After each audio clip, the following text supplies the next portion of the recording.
Hola clase, here's just a quick video for you guys to jot down the topics that will be included on your Chapter 6B assessment or test, and what we'll be talking about the next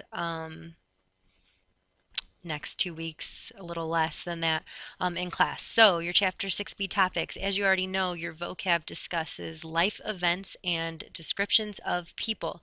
As far as the life events, I mean things like the anniversary and the baptism, and I think you guys also have death, um, and other things like that. So, those life events, and then you guys have all those adjectives that can describe people. Of course, they're on your note cards, and here are the pages that can be found, those express today boxes, and the end of the chapter vocab list. We are going to be discussing the imperfect of ser versus haber.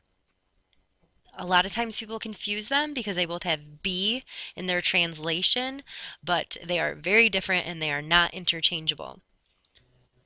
We are also going to be reviewing and referring to when the preterite is actually used with mental and emotional states, because most of the time the imperfect is used to discuss mental and emotional states. But if you're discussing a emotional reaction, or if you're discussing emotions within a very specific time frame, you're going to use the preterite. And that's used with verbs like sentirse, querer, saber, ponerse, poder, and estar. You should definitely know how to conjugate all of these verbs in the preterite if you want to do well in this section. Also, we're going to be talking about the preterite and the present of these verbs here. What do these verbs have in common? Well, let's look at them. First of all, there is not a single AR verb among the bunch, so we are discussing AR. No, we're discussing ER and IR verbs.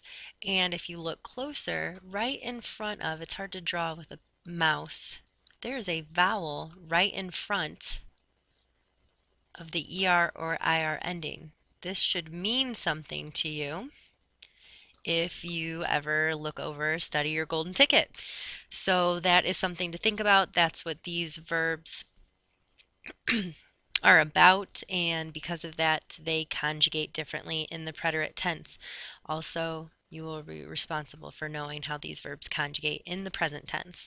And that's what we'll be doing and what you have to look forward to. I know it's exciting, right?